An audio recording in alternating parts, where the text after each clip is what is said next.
The breaking story on Uber, what can you tell us? Uber is pausing car tests in all cities after a fatality.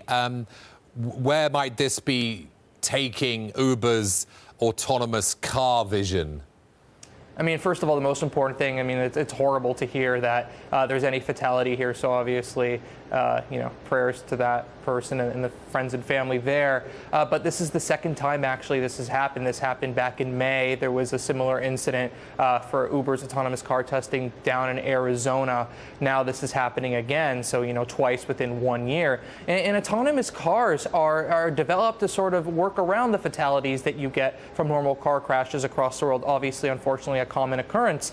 And the thinking is that if all the cars are run on similar computerized brains, that this would be avoided. So it's a terrible situation, and that pause obviously is a big setback for Uber, not only from a technological perspective, but also the perspective of people being afraid to use and be around autonomous cars. That's really one of the headwinds there. People are used to driving their cars themselves with their hands and feet in operating vehicles normally, as has been done for over 100 or so years now. And autonomous cars wanting to sit in the back of a car while watching it drive around for you. It's a scary sight, and this is only going to up those issues. And on the subject of headwinds, Mark, I suppose it adds to the headwinds of new chief executive Dara Khosrowshahi. He's already got a challenging list, hasn't he? Yeah, he came into the business, as our own Eric Newcomer has been reporting for many months now, with an undeniably, horrific list of things for any new CEO. But he knew the challenge he was taking on when he joined. He seems to have worked through many of the challenges, issues in the press, secret programs for spying on riders and drivers, and issues with drivers being unhappy to work as contractors for the company fairly quickly. And now he has another one on his plate. This would be the first, fatality in the self-driving car program under his watch. The previous one was still back in May when Travis Kalanick was still chief executive. It'll be interesting to see how the new management navigates this. It certainly won't be easy, but he's used to difficult challenges by now at Uber. Mark, there will certainly be questions as to whether it's too soon to have taken autonomous driving to the streets. Obviously, Philadelphia, Pittsburgh, Toronto, there were several cities that had given over portions of their cities to these examples. Are other companies doing this yet outside of safe areas?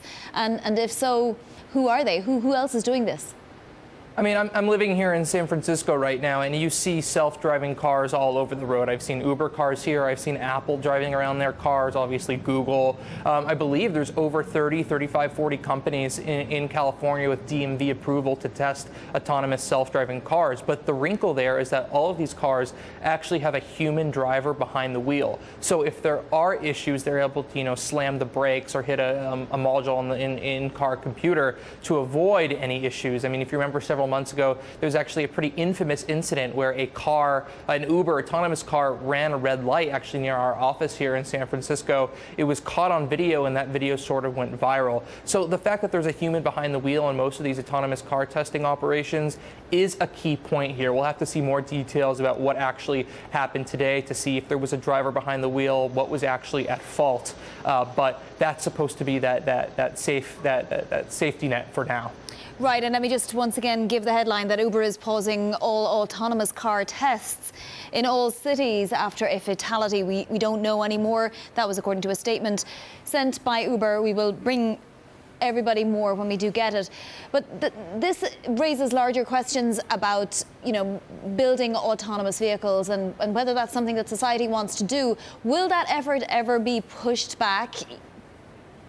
This is certainly, obviously, whenever there's a fatality in any type of situation like this, it's horrible, and it's certainly going to be a setback, not only for Uber, but autonomous driving in general. Lots of people might be against going into an autonomous car after hearing about situations like this. There's a psychological barrier there, being in the back of a moving vehicle of any kind with nobody actually behind the wheel. And obviously, that's the ultimate dream, that's the ultimate goal of companies working on this technology, whether it's Apple, Uber, Google and some startups working on this. General Motors is working towards this. Pretty much any car company at the tip of your tongue is working on technology like this. They're really eyeing it. And it's the long-term goal to replace the driver. And so this is a serious, headwind. It's a breaking point for some people potentially. We'll have to see how the next few years go. Uber and others will definitely have to, up their game, talk about this in terms of how safe their tech really is.